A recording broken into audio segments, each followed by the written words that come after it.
So how's everybody doing? Tell me something good. What's happening in your world? It's Friday. Yes, it's Friday. Happy Thanksgiving coming. Awesome. So what's news? Tell me something good.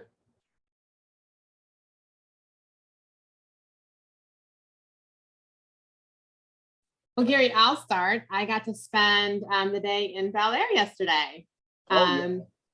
I did. I was there all day, and I got to do their team meeting, and we did the Friendsgiving for Thanksgiving, and it was really special, and it was really, really nice. Wonderful. All you guys do a great job with all the events, but Thanksgiving's a special event, no question about it. We had a great day yesterday too. We went to Metropolitan Ministries and worked for them for a few hours, which was with the Gary and Nikki team, which was a lot of fun for a great cause. They do need our help. They have, I think they're 800 volunteers short this year. So any help that you guys can give to, do a 2 to 3 hour shift. They have locations, mostly I think in Tampa and in Holiday, but it's for a good cause. Now's the time to give back and appreciate the blessings that we have for sure. So what else? Tell me something good. What's going on in your world? Got a lot of material to cover today, but tell me what's been your experience. I've missed you for the last several months. I apologize for that. But it's great to see your smiling faces. So tell me something good. This is participatory, you know. Don't expect me to do all the talking. We also had a really good Thanksgiving event here in the Clearwater office yesterday. We had probably one of the highest turnouts in the past few years. We had so much food and so many people, and it was really just fantastic to see everybody in person. That's awesome. Well, all the market centers do a great job as for all the cultural events. You know, Red Day. You know, the Halloween parties, the Thanksgiving parties. It's always awesome. That's what makes this company so special. Is you, the people in it, right? So appreciate you all. We love and appreciate all of you, each and every one of you. So thank you. Tell me about some other things that are going on that you're grateful for in your business, or things you want to discuss. Gary, it's Cassie. Hi, Cassie. Let me turn on my video 1 second. I'm sorry. Okay. I'm working on my Christmas ornaments for all my customers and clients. Wonderful. Hello. Hi. Well, I just want to say thank you to you and Nikki. I did get my first profit share check, so that was nice. Oh, congratulations. That's and good. I was told like maybe $3 or $5 or like 89 cents. Mine was 180, so I'm very grateful for that. Well, it's only the beginning. It's only the beginning. Just keep on sharing the message that the company has and change some lives, because it's amazing what can happen. But congratulations. Awesome. Thank you so much.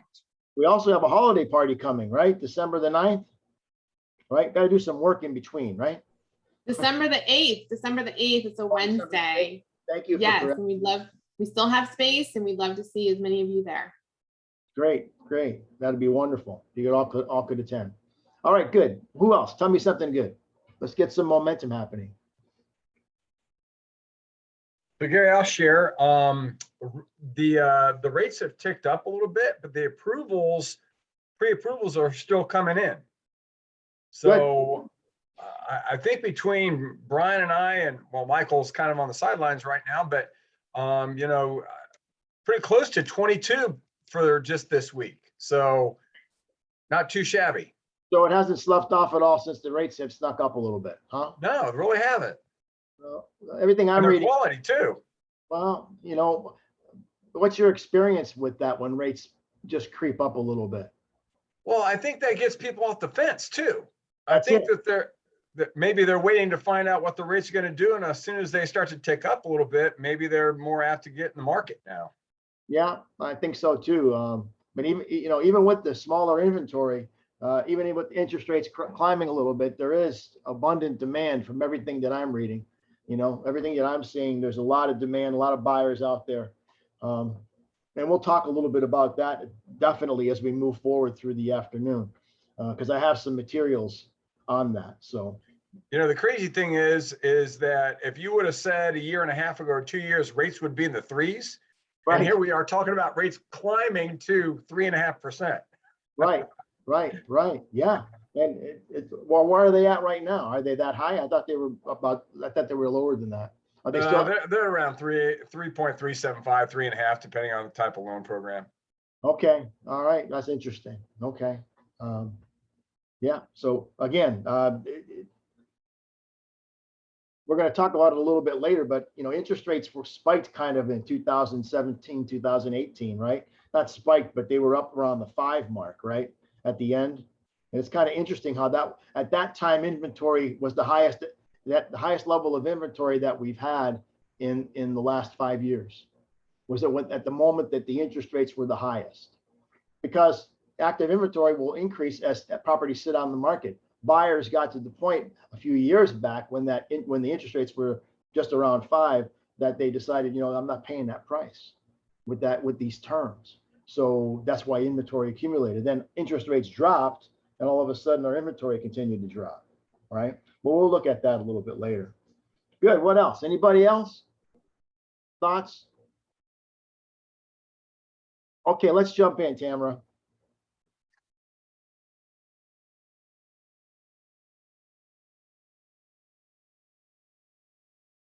Okay, you probably heard this before, right? It's important through life. Another article about Coach John Wooden, and he shares a philosophy that he learned from his father. Coach Wooden's father gave us 4 sons 2 direct sets of 3 rules he hoped would guide their everyday behavior. They were referred to as 2 sets of 3, and became the underlying philosophy that Coach's pyramid of success is based on. The first set dealt with integrity and must be the starting point for any leader. Never lie, never cheat, never steal. These rules are simple and self-explanatory, yet they are as important as they are obvious. The first thing anybody wants to know about you is, can I trust you? And guys, that's the first question anybody ask themselves about you when you're doing a listing consultation or a buyer consultation. Can I trust them? What are the other 2 questions that people ask themselves in interview process about you? Can I trust them? Are they good at what they do? Do they care about me? Right? So breathe easy, breathe deep. The better you build trust and demonstrate you care about them, and act like you and take actions like you do, the more you build a relationship. Okay, it's a question asked by parents, friends, and coworkers, recruits, athletic directors, fellow coaches, and anyone else with whom you may help to build a relationship. By following these 3 simple rules, you'll always be trustworthy. And what do you want to be? You want to be a trusted advisor for somebody in one of the most important financial transactions that they're going to take place in their lifetimes, right? So it's important to build that trust. Know that your most important teaching tool is the example you set. In order to set the model for good character, you must consistently follow rules that drive your behavior. You cannot be a person whose ethics depend on the situation or the company you keep. On each side of Coach Wooden's pyramid of success are 5 desirable character traits that he referred to as mortar, the substance that holds the structure together. 4 of the 5 pieces of mortar on the right side of the pyramid directly reflect what he learned from his father's first set of 3. Integrity, purity of intention. Reliability creates respect. Honesty in thought and action. Sincerity keeps friends. Coach Wooden's players and those he worked with over the years always talk about the good example he set. His coworkers have told many stories about this, such as the payment he made to cover some personal phone calls he had placed over a school phone, even though they totaled less than $1. One of his fellow coaches speaks of the fact that after Coach Wooden retired and maintained an office in the athletic department, he'd still take all of his return correspondence and packages to the post office himself each day and pay for the postage out of his own pocket. Indeed, his integrity was legendary. As with most of his wisdom, Coach provided us with a set of maxims to help us remember the lessons and implications of trustworthiness. Quote, tell the truth. That way you don't have to remember a story. The true athlete should have character, not be a character. Young people need models, not critics. And of course, Coach always gives the character trait a block on the pyramid to remind us of these behaviors. In this case, it's loyalty to yourself and all those depending upon you. Keep your self-respect. Coach Wooden has often described loyalty as an essential component of any successful team. However, loyalty can only be built if you have integrity. So be certain to start there first. Any thoughts or ahas? I love the young people need role models, not critics. I love that. Yeah, well, yeah, for sure. Exactly. Yep. No doubt about it. Good stuff. Anybody else?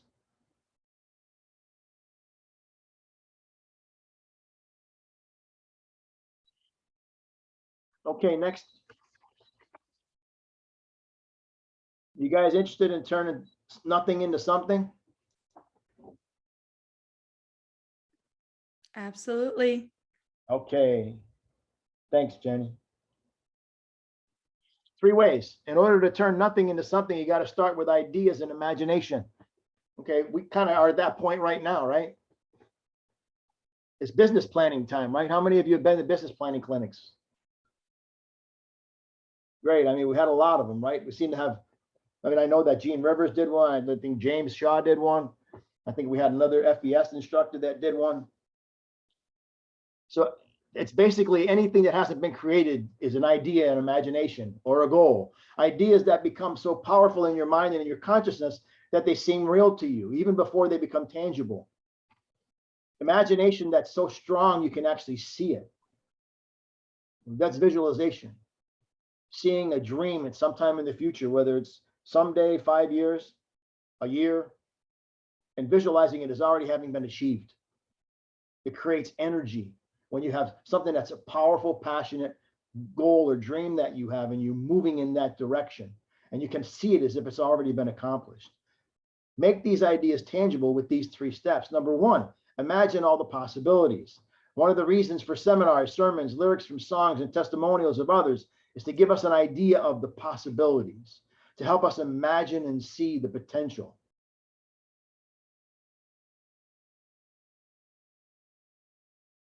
I remember when we were just starting in real estate, we basically saw what other people were doing in our market. You know, that was kind of the lid that we operated under. We didn't have much exposure to anybody really outside of our market in our first few years. So we watched what they did. You know, they say when you copy one thing, it's plagiarism, but when you copy lots of stuff, it's research. You know, well, we did a lot of research. And within a few years, we got to the point where we were producing pretty much as much as most of the people at the top of the market were. But it wasn't until we saw somebody in our company walk across the stage and had earned $1 million in gross commission income. And this is back, what, 1989, 1990. How many of you weren't born then? Way back then. And that really had an impact on me and Nikki, because he said, wow, imagine that. Imagine if we could earn $1 million in a year in gross commissions from selling real estate. I mean, that's unbelievable. So that kind of got ingrained in our head, and we made that a goal and a commitment to try to achieve that. But that was the impact of going to a seminar and getting outside of the lid of our own market and seeing what's possible outside of our market. 2, you must believe that what you imagine is possible for you. Other testimonials such as, if I can do it, you can do it. If I can turn it all around, you can turn it all around. If I can change, you can change, often become a support to our belief. And we start believing. First, we imagine it's possible. Second, we start to believe that what's possible is possible for us. We might also believe because of our own testimonial.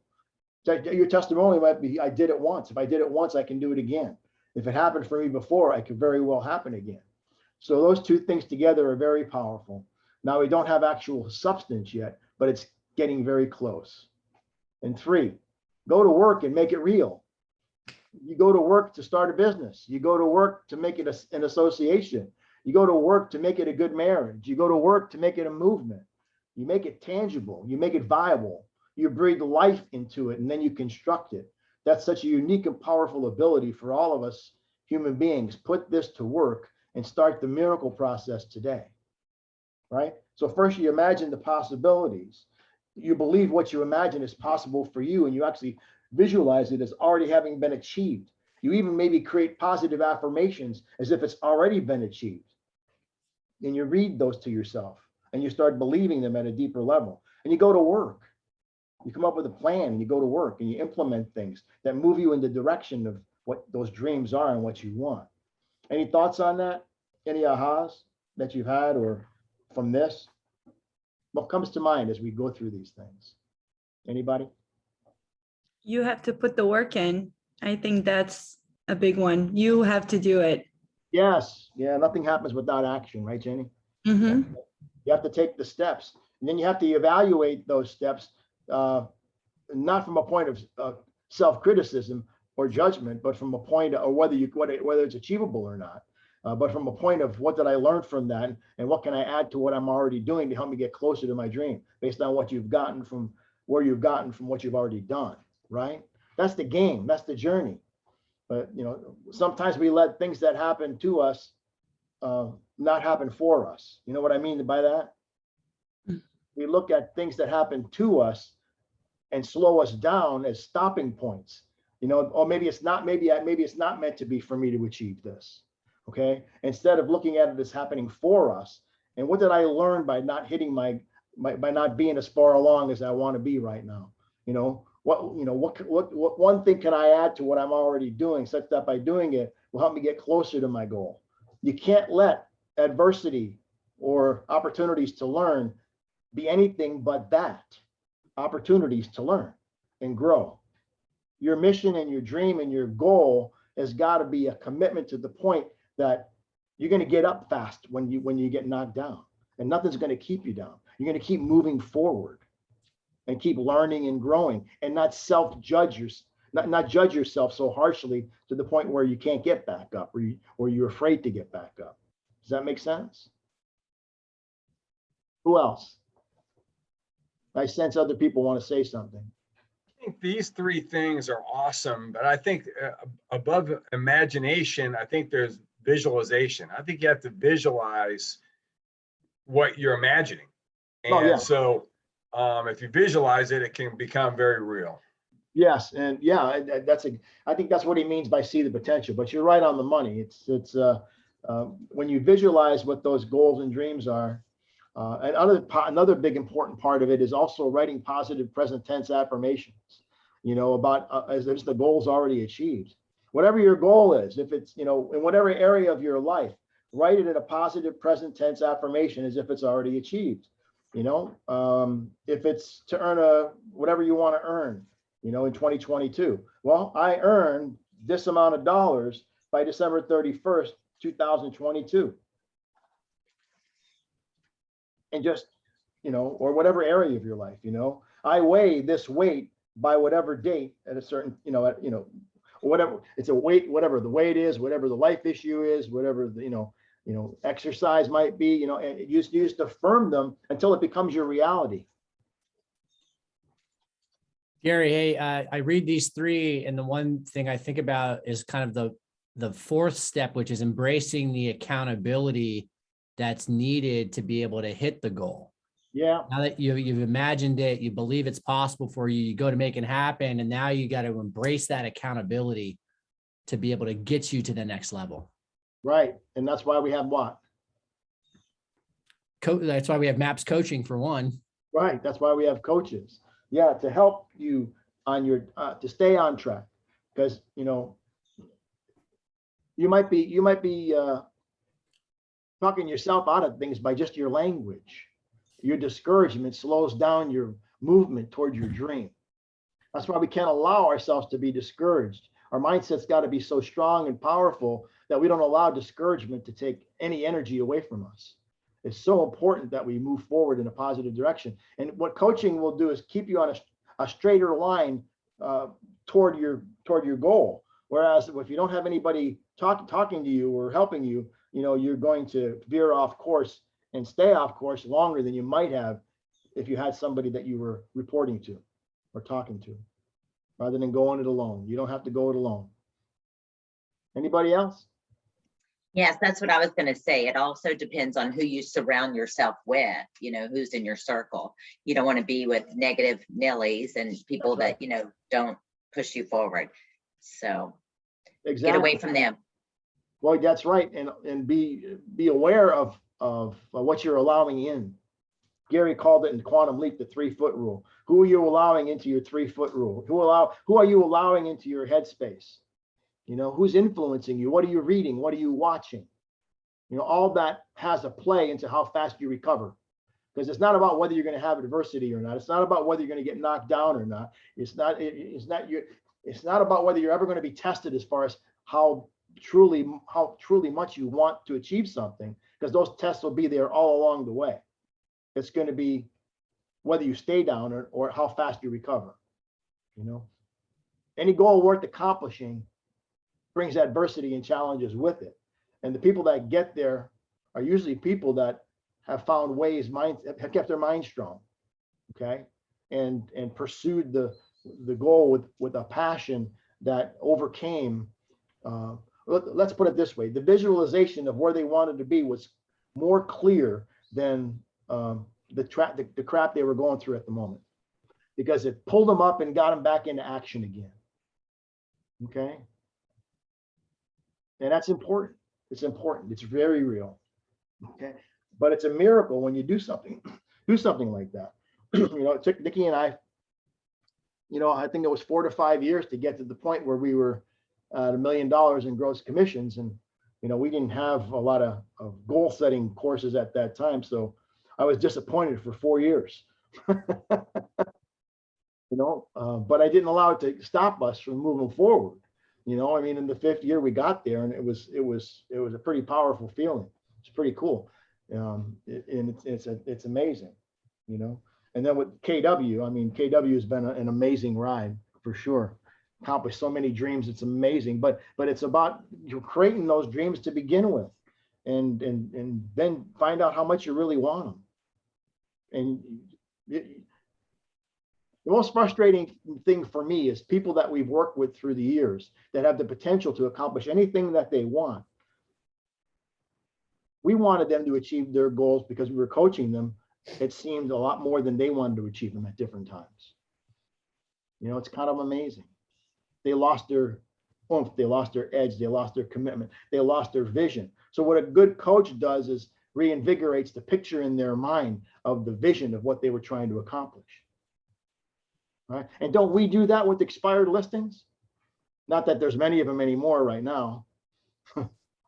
But with people that expired that didn't sell, we're trying to reignite the vision that they had and the dream that they had of where they were going to be moving after they did sell their house. Right? So one of the things that we do, if you're good with expired listings, is reignite that passion and reignite the reason why they were selling in the first place and what they were going to do when they unlocked that equity.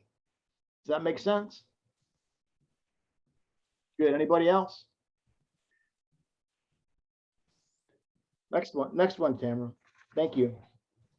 Okay, so this comes right from the One Thing book, but Gary Keller taught us this in his Quantum Leap class, which is the One Thing book is basically his Quantum Leap class, which he's been teaching for as long as I know him, over 25 years. Gary, can I just say one thing? Actually, yeah. I'm sorry. I was just thinking when you're talking here and what everyone's sharing, and it really is unique that we have this opportunity, and that this is constantly this feedback loop that we get in KW, where it is always constantly goal setting and achieving and doing something better today than we did yesterday and growing. And it's constantly I guess you were mentioning how so many people don't get the opportunity to grow or don't want to grow. And I just think to myself that there's nothing special, that I'm not anything special, right? Yet I am surrounded by a constant affirmation that I can have anything I want as long as I'm willing to do the work and put my mind to it and surround myself by the right people. Yeah. And there's so many people like me out there in this world that are just as good or even more skilled maybe than me, that just don't have this opportunity, that are stuck in this negative feedback loop or stuck in this dead end job. And it's just wow, it's I don't know what I did to get to the, how I got so lucky to be surrounded by so much affirmation about what I truly believe life can be about. If we do it together. Well, Brian, you attract who you are, not what you want. Yep. And so that's one of the things my coach is just telling me over and over again. I mean, even just this last week, as we're hiring, on our team, and it's just like, you're going to attract who you are, not what you want, for sure. Exactly. And that's who you are. So you're here because that's who you are. Right. Because you had a burning desire to learn and grow. So you found an environment that suited those needs. Otherwise, if you weren't getting that in this environment, you wouldn't still be in this environment. Right. You follow? So yes, you are ultimately responsible for where you stay, right? And Jake's coach is right on the money, no doubt about it. And we're honored to have you. We're honored to have each and every one of you, because you're all learning based and you want to grow. Otherwise, you wouldn't be on the Zoom call, right? And it's all about growing. It's growing. It's personal growth in business disciplines and whatever business you're in. And what I love about it is this doesn't apply to real estate sales. It applies to life. You can plug in whatever category of life you want into your someday goal. You can talk about your marriage. You can talk about your relationship with your children, your someday goal with your physical life, how you are physically, your someday goal with, it could be weight, it could be smoking, it could be alcohol, it could be whatever the circles of your life financially, okay, just what are your big whys, and get clear on what your big whys, and let your big whys propel your daily activities. When you're clear on your big whys, then less time will get wasted in nothing. Okay, and you'll have more intentional time toward moving toward what you said you really want. Does that make sense? And that's clarity, and clarity is one of a great blessing. A profoundly great blessing. So Gary taught this, and it's called goal setting to the now. Okay, but you start with the end in mind. Okay, that's why when we teach business planning clinic, what do we start with?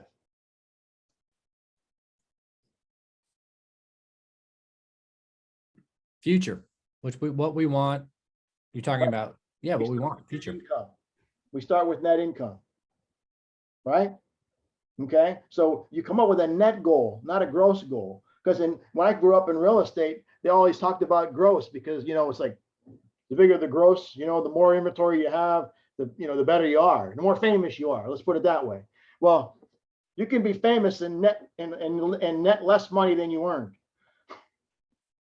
And there's some mega agents in our world that make millions of dollars but net nothing. Okay. So the point is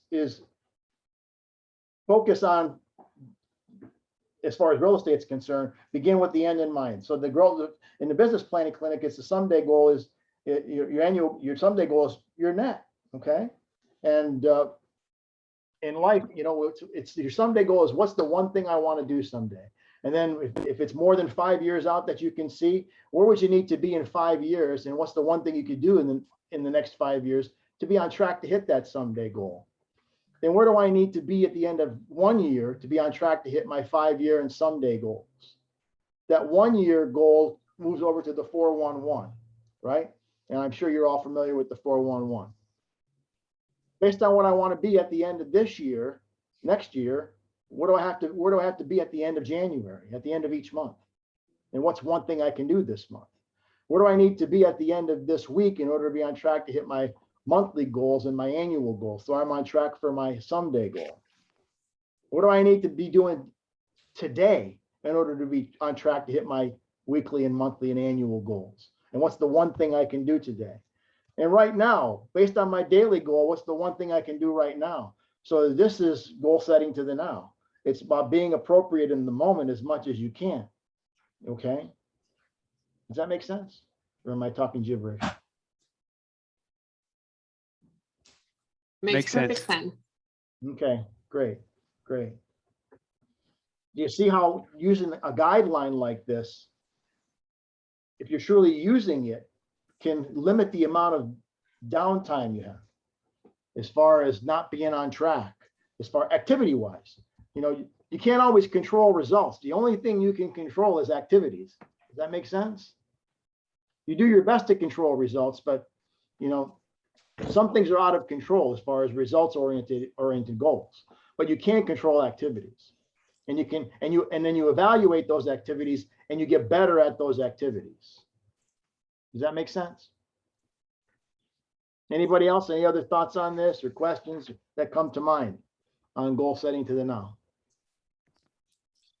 I got a thought, Gary. So we're doing this with our coach now and doing it around the 7 circles.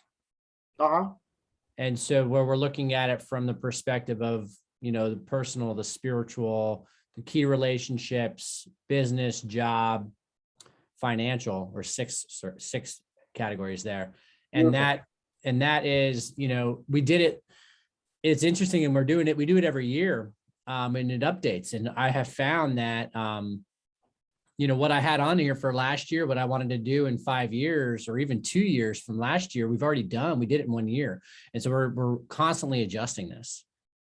Well, okay, that means then you're very good at staying on task as far as what you say you want.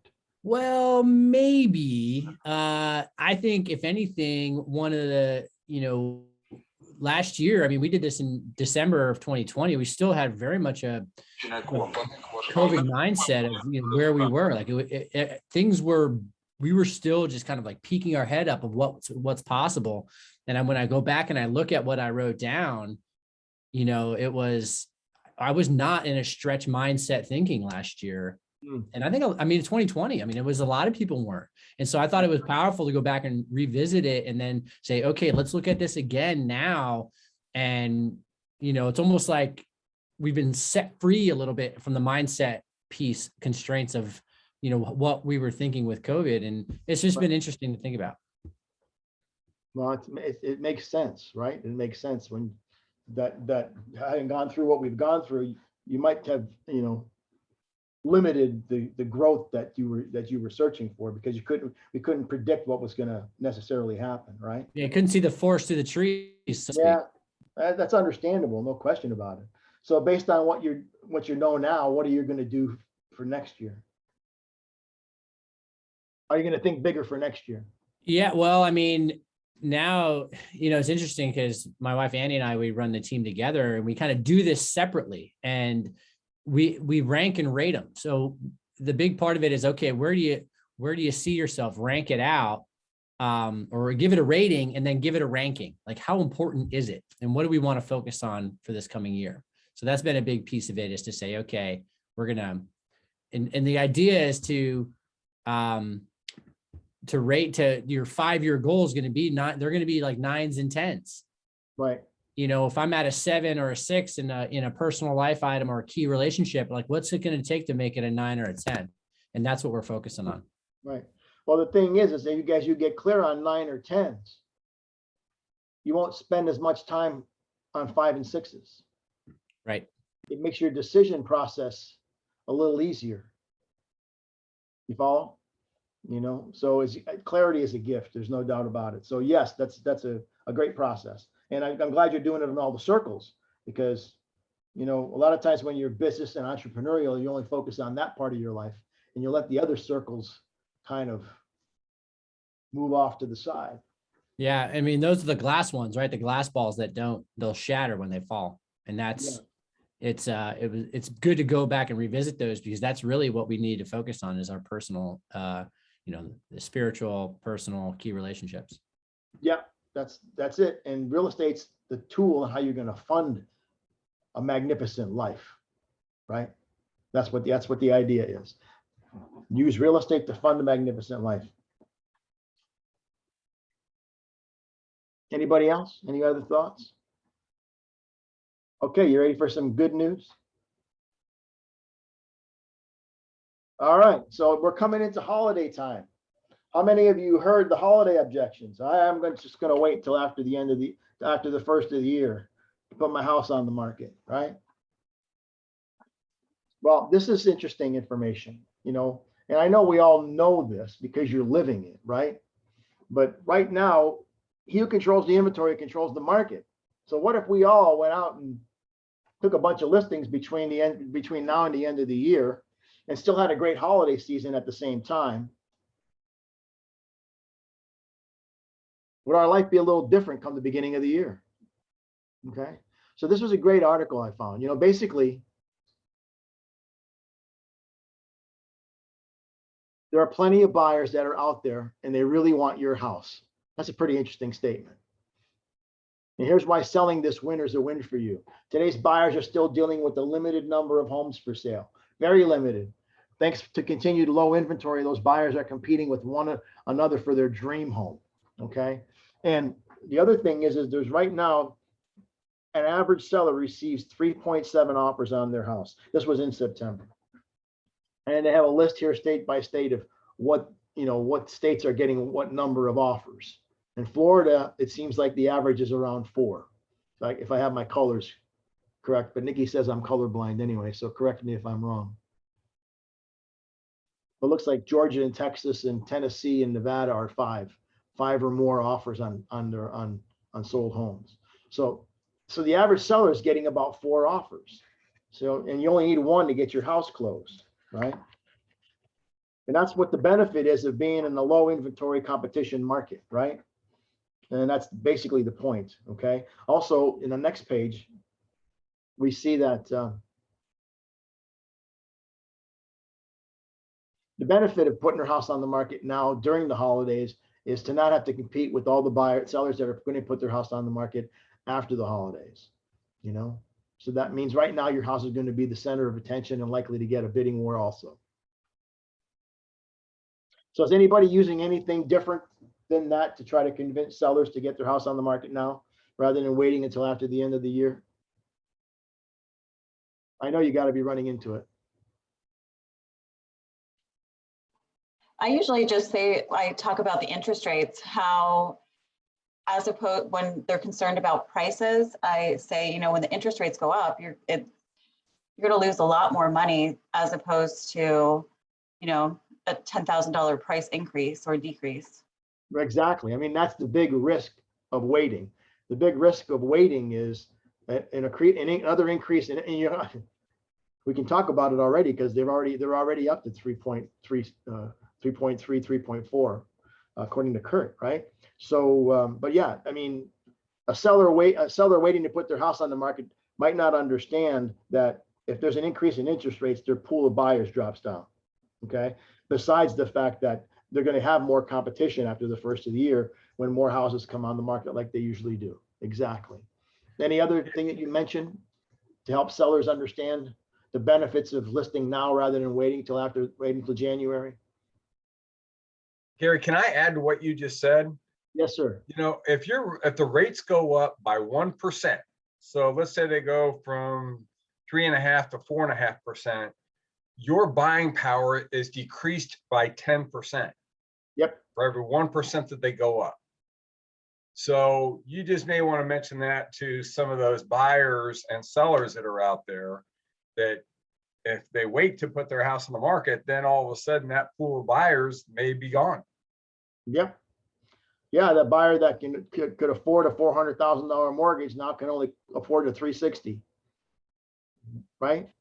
Kurt, will you repeat that? I just want to write it down. For every 1% the interest rate goes up, your buying power decreases by 10%. Yeah.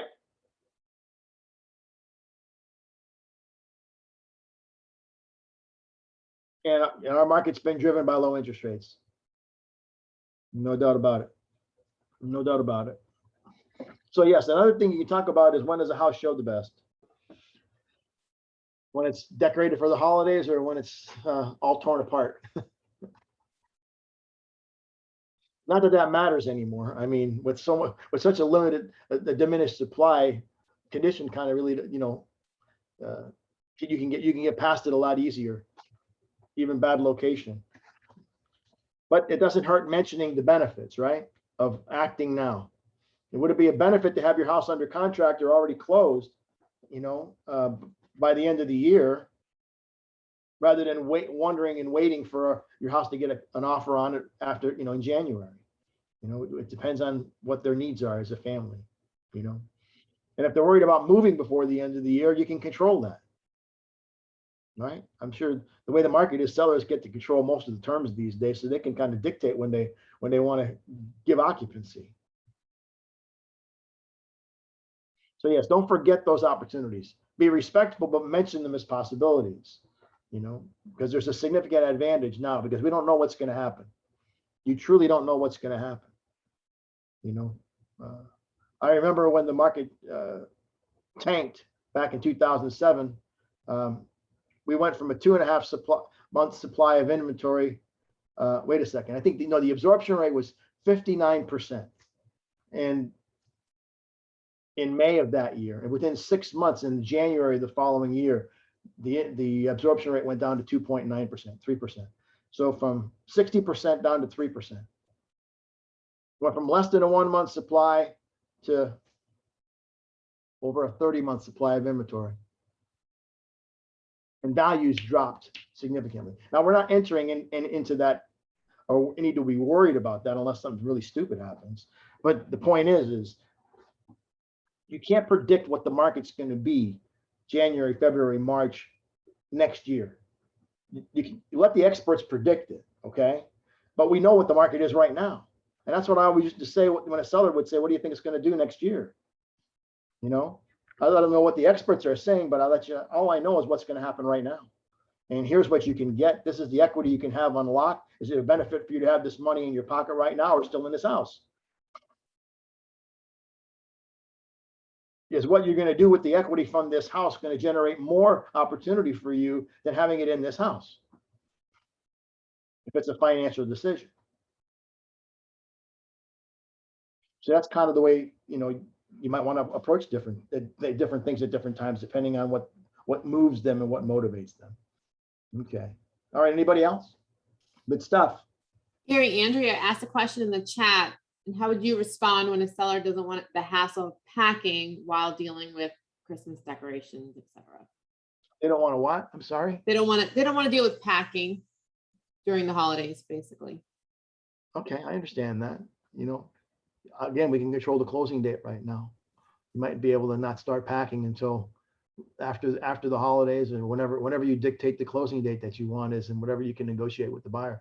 Right now, you don't have an opportunity to see whether you might have to pack before the end of the year or not, because your house isn't on the market, right? But if you put your house on the market, you can say we're not closing until January 15th or January 31st or whatever the case may be. So you might not have to worry about packing until then. We've been getting so many post-closing occupancies. I mean, it's almost, we're getting so comfortable with that in just our conversations with sellers. And I think we've done about a half a dozen of them, in the last, 6 months or so, that, that I think would, if the seller had the option to sell their house before the holidays, cash it out, but then not move till after the holidays, would that be a win for them? There you go. That's it.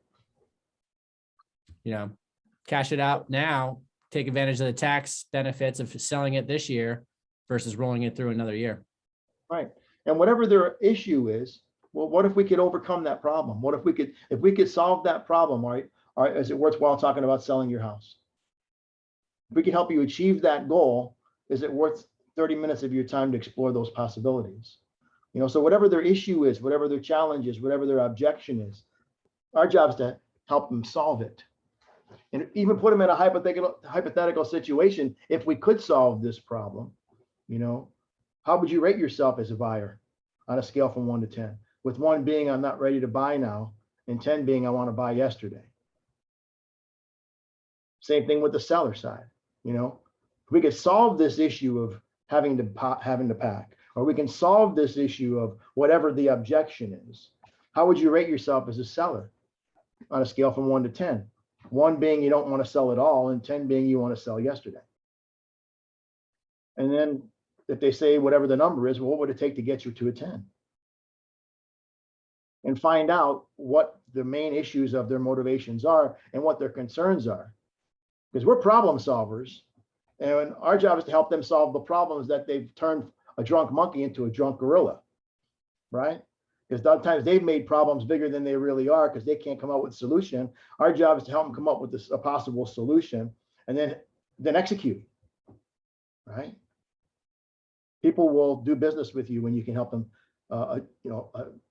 reinvigorate a goal and help them move in the direction of that goal and create possibilities. You know, and if the price is too high, which we see a lot of times, you know, with the market being as crazy as it is, you know, things are being achieved that are just nuts.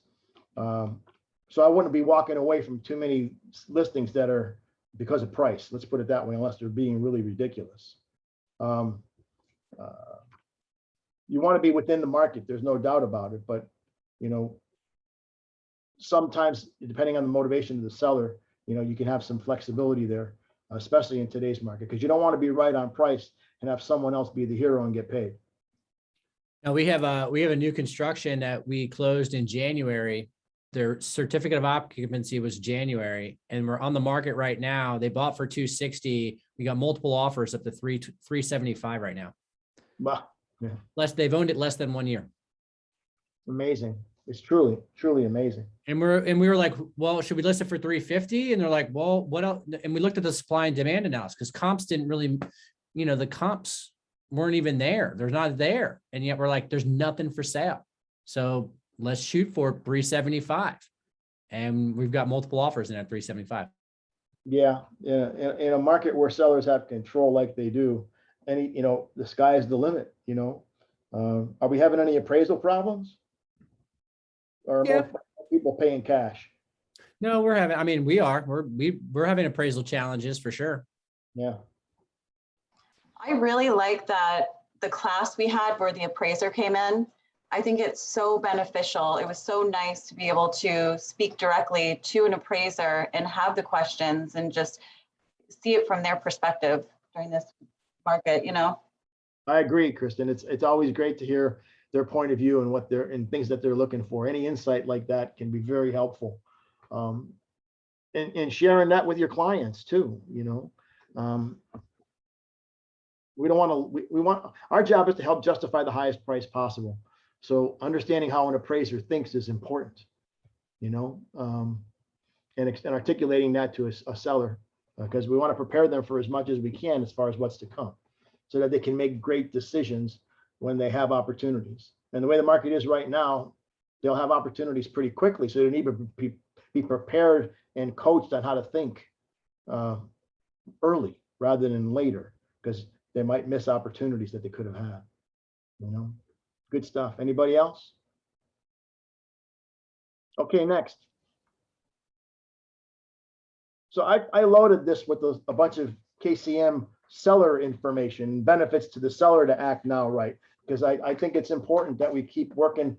Right now, it's a challenging time to get listings, right? Because there's you know, there's still a bunch of people listing their houses every month, but they fly off the market so fast it doesn't seem like there's any. So it's time to win in this department. So anything you can do to, I think some agents give up on trying to get listings because of what they hear. But you got to understand what the benefits are to sellers and make sure you're marketing to sellers and not just working with buyers. Because listing agents will control the inventory and their time better than a buyer's agent will control their time. No doubt about it. So you want to have a great life in real estate, become a great listing agent as well as a good representative of buyers. Does that make sense? Okay, so here's some great information for sellers. Numbers don't lie. Housing inventory is lower by 13% this year than last year. This is national. Our numbers are lower than that. Okay, you're talking about 30 to 40% lower in Pinellas, Pasco, and Hillsborough counties. Active inventory, properties that are on the market right now. 30 to 40% lower than they were last year. Okay, 13% nationally. Since September, home prices are up nationwide by 13.3%. Significant. Okay, another article I'm going to show you in a minute says 18.1 year over year. That's how much properties have appreciated nationally on average, 18.1% year over year. Is that sustainable? No way. Homes are on the market a median of just 17 days. So is it a hassle to get your homes quick, so quick? So, you know, top dollars answered, you know, because there's less competition and people are paying 13 to 18% more over year. Is less stress an issue? Well, you can get it done in 17 days. Okay, and it's so hot right now that there's an average of 3.7 offers for every listing that goes on the market. Would you be interested in doing that right now? Because Mr. and Mrs. Seller, there's no better time in history than right now to sell your house.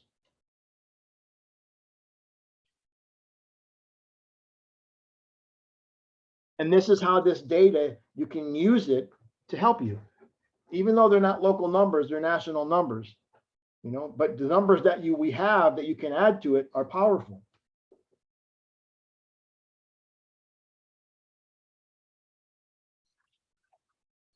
Any thoughts on that, guys? Let's keep going to the next article. It's another seller article. How sellers win when housing inventory is low. Again, this is great stuff that you can share with your prospects, with your farm area, with any place where you get listings, is continue to educate them. Okay, you might know a lot of these things, but you may not know some of them. All right. Interesting information here. 3.7 offers per property on the market on average right now. The buyer competition drives home prices up. Okay, so we know that properties are appreciating like crazy. Number two, a greater return on your investment. Listen, look at the second paragraph in this number two. In the second quarter of 2021, the average homeowner gained approximately $51,500 in equity during the past year. From second quarter of 20 to second quarter 21, they gained over $51,500 on average. Holy crap.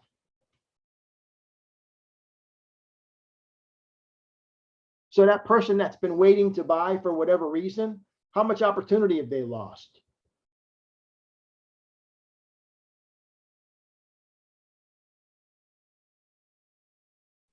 $51,000, Gary. That's what they lost.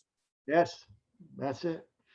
And better terms. That's the other benefit of having less competition. So the less competition is not just where we already are, but there'll be more competition most likely in January when people, because that's when everybody's waiting to put their house on the market until after the holidays, right? Does that make sense? So let me ask you a question, Mr. and Mrs. Seller. You have a better chance to have a better experience, get more money, you know, with less inconvenience when there's more homes on the market or when there's fewer homes on the market. Right now, there's fewer homes on the market. January, that probably won't be the case because of how many people are thinking like you about wanting to not have their property on the market during the holidays. You see how that could be a critical advantage. Okay. You know, Gary, this is Pam. I'm driving, so I don't have my image up there right now, but this also makes me think about the benefit to the sellers. We've said over the years, this time of year, the buyers that come through their house more than likely are going to be serious buyers, not the people that are, you know, looky-loos fooling around. So traffic through their house may be fewer parties and yet more intentional, purposeful buyers coming through their house. And so if we can help them sell in today's market with a little less traffic, maybe a little less headache with it, and yet still help them get top dollar because buyers are so acutely aware of the competition right now, that's a win-win. Exactly. You know, the other point is interest rates have just popped up to 3.3 to 3.4. So those buyers that are out right now want to get into a house before they go up any further. Gary, hey, right, without a doubt. And you know, to piggyback on what we want to create more urgency in their mind and really point out what the potential benefits are to the seller. Yeah, go ahead, Jake. You were going to say something. To piggyback on what Pam's talking about as well, Matthew puts in the chat, like seller asking about replacing a roof or doing a remodel on a house prior to putting it on the market. I mean, I would say it's in our conversations with sellers right now, it's about repairs to clear a 4-point would be the most important because you don't need to do all that stuff. And the buyers that are coming in are so serious. Like we're seeing top dollar purchases and then complete gut jobs after the fact. Yep. And I Yep. mean, that's what we're seeing. And it's a lot of out-of-state money in Tampa Bay right now. And, it all depends, obviously. And yet I think that to go right on with Pam saying, like, these are some very serious buyers that are in our market right now. No doubt about it. And it's like I said, it's the greatest time for sellers to sell their house that I can remember, ever. And it's a great time for buyers to buy simply because of the interest rates. They might be paying more for the same house than they would have 10 years ago, but it's net effectively costing them less because the interest rates are so much lower. Yep. Which is crazy. So is housing inventory a big deal? Yes. Especially if you want to sell on your terms. Moving now while inventory is so low is the key to maximizing your opportunities. If you're interested in taking advantage of the current seller's market, let's connect today to determine your best move. These are all articles that come from the KCM Keeping Current Matters blog that I use for Mastermind to share with you because they're very informative. And what I love about them is they keep you in the middle of the transaction. They always recommend that they consult with you. And the next thing that they do is they create urgency by pointing out to a buyer and a seller the benefits of acting now and the cost of waiting. They've done it over and over and over again. So it costs $20 to subscribe, and you can send this information social media wise or email it to your database. Thanks, Tamara. She put up the website where you can do all that, and it's great. I invite you to use it. A lot of our people have used it and had great results from it. Over time, you become the expert to your database because you're sending valuable information. You want to send things of value that people can appreciate, right? All right. What's happening with home prices? Well, here you see it.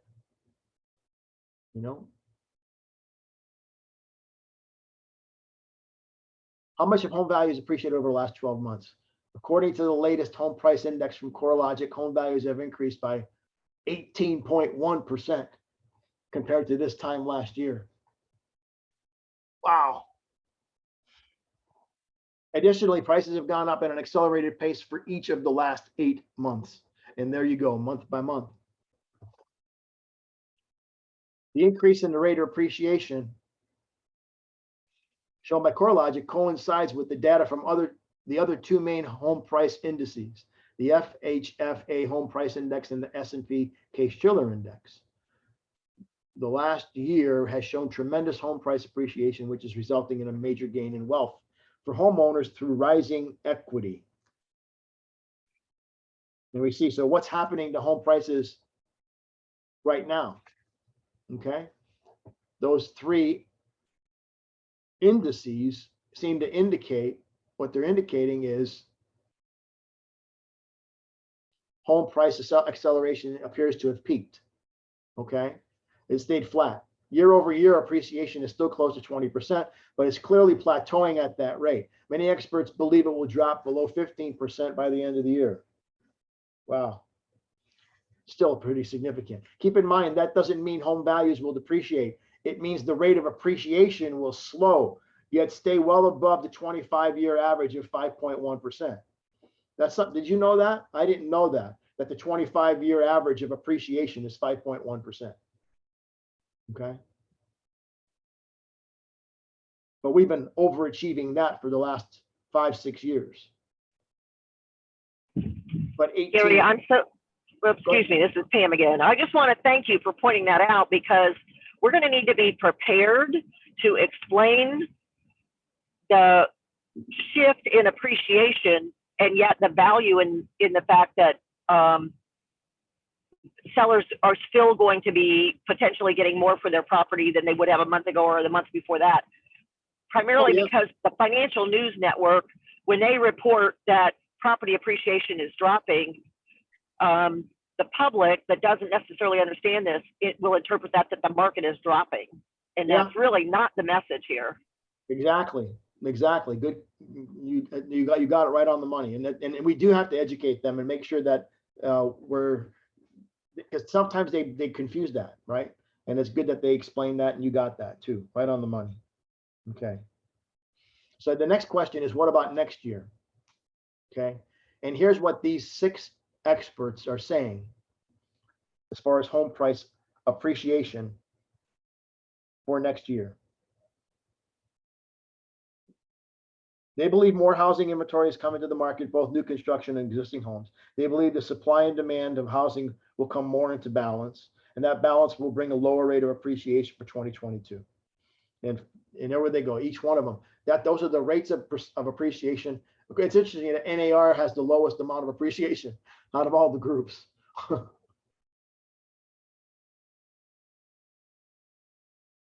But again, this is historic levels of home price appreciation over the last year. I've not seen 18% before that I can remember. That pace will slow as we finish 21 and enter into 22. Prices will still rise in value, just at a much more moderate pace, which is good news for the housing market. Okay. Any thoughts? Any ahas?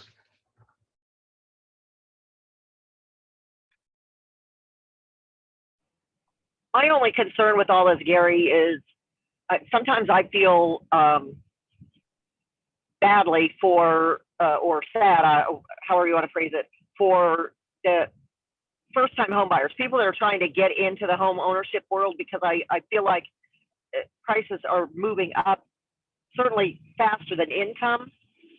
And I feel like some number of people that would really like to be actively involved in home ownership may be getting kind of pushed aside right now. Well, I think as long as interest rates are as low as they are, they have a fighting chance to get in. The real trauma is going to happen when and we're going to get to this in a minute. The real trauma is going to happen when interest rates start going up and the prices are still high. Okay. I mean, that's a lot of appreciation to happen over the last year, but rent prices have gone higher. These people that can't get into a house are going to still be paying more for rent than for an equivalent house they could have bought with the amount of money they're paying. Well, true. You know what I'm saying? So it's still incumbent upon us to do our best to help them find a way to get in, even if it means helping them find a partner to buy it with them. Yeah, good idea. Or whatever it takes,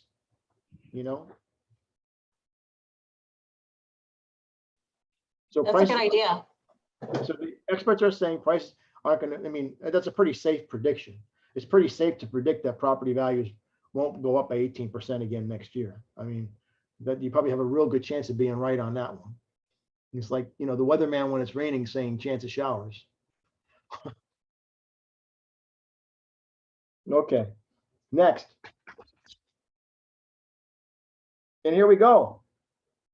This was written on November the 3rd, and they said the rates were 3.14. So that's interesting.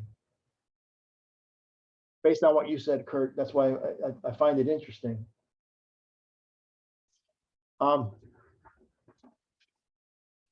They expect the rates to continue to rise, and waiting until next year is going to cost you more in the long run. And here's what the experts are predicting. Freddie Mac, they think it's going to go from 3% in 21 to 3.5% in 22. Well, we're almost there. Right now, the next Fannie Mae predicts the mortgage rates will be average 3.3% in 2022. First American believes that the interest rates will be 3.2 by the end of the year and 3.7 by the end of 22. So far, First American is the closest. Right, Kurt? But it's interesting. If you look on the next page, there's what each of those all four experts predict by quarter. So you can see the one thing they all have in common is they all believe that the rates are going to gradually increase each quarter through the whole year. Okay, if you look at it vertically. All right. Now what they differ on is the amount that the interest rates are going to rise. Basically, from 0.2%, Fannie Mae is at a 0.2, a quarter percent, right? All the way up to NAR, which is over 0.5%. Okay, so a quarter to 0.5% difference in interest, like we talked about before. 0.5% interest, rise in the interest rates is it means that they lost 5% of their buying power. So that's still significant enough. Considering the average priced home is, what is it? Well, over 300,000 now, right? Close to 4.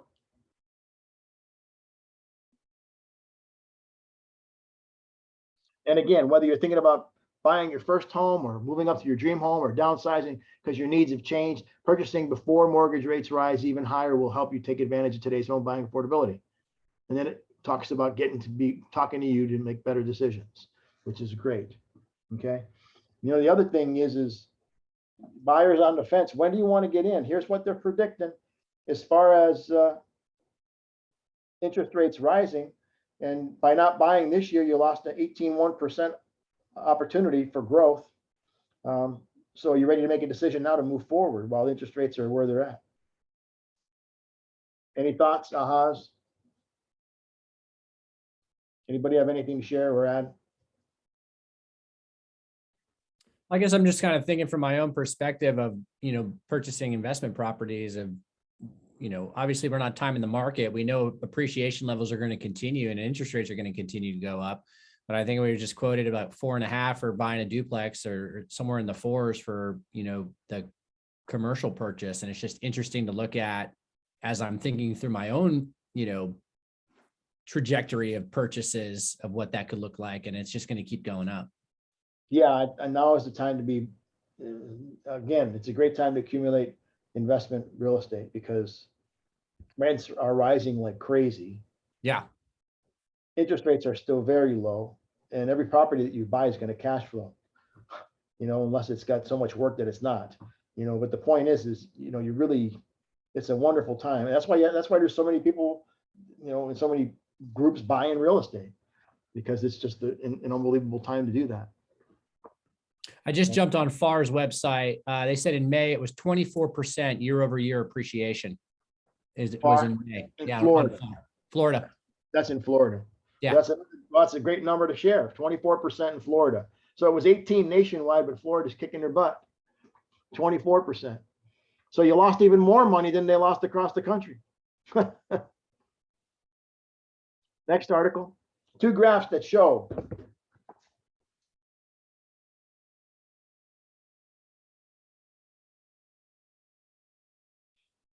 you why you shouldn't be upset about 3% mortgage rates.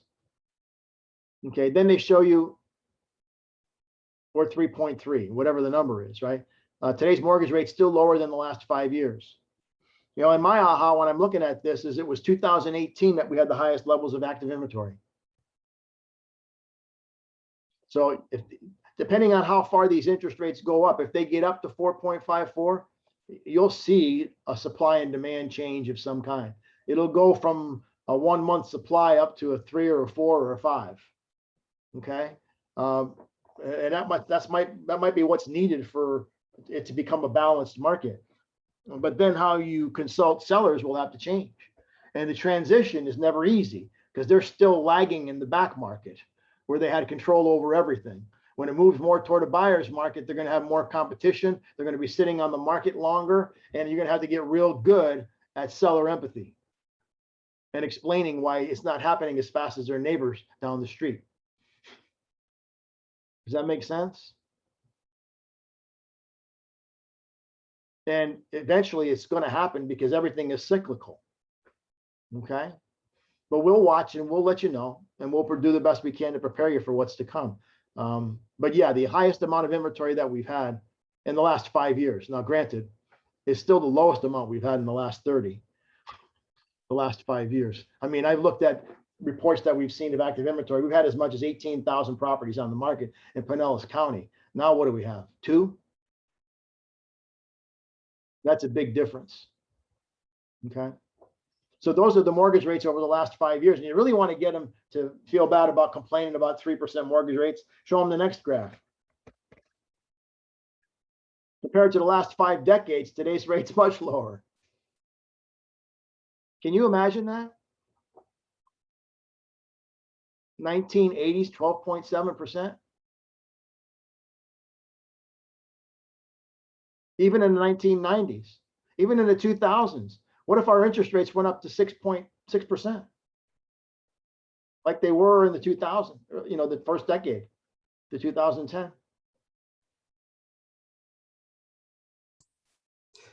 Gary, Yeah. Gary, we would, at 6%, we would still have buyers and sellers. It would just be a different market that we would be explaining to our buyers and sellers. Exactly, right on the money. Nothing should cause fear, but just from a point of explaining to a buyer about the different opportunities. But you're right. No matter what the market is, people buy and sell real estate. People were buying and selling real estate back in the 1980s at 12.7. Interest rates were, the interest rates were even higher than that. And people were buying and selling. They found ways to do it creatively. Okay, so there will be ways of helping people buy and sell real estate. It's just a matter of whether you're willing to learn them. Like when all of a sudden the market shifted back in the 2006, 2007, 2008, when all of a sudden short sales and foreclosures became a big part of our businesses. Agents had a choice to make. They either want to learn about short sales and foreclosures, or they want to get out of the business. And some of them chose to get out of the business. Okay. Say, Gary? Yes. Jan here. Hey, Jan. One more thing about going forward, if interest rates do go up, a lot of the FHA and VA loans that are assumable, right, we may be doing assumptions more than we have done in the last decade. Yeah, that's true, because a lot of people have lower mortgages, but not non-qualifying. There have to be, but yeah, and depending on how tight they become on allowing them, that would be definitely something that we might look to with lower interest rates. The lenders might want to might not want to allow it if the interest rates come substantially higher. Who knows what we'll run into then? But yeah, that's definitely a possibility. But again, we figure out how we can. We don't worry about where we're at. We figure out how can we get through this, right? How can we? Why rather than why can't we? We overcome obstacles by asking how can we? Okay.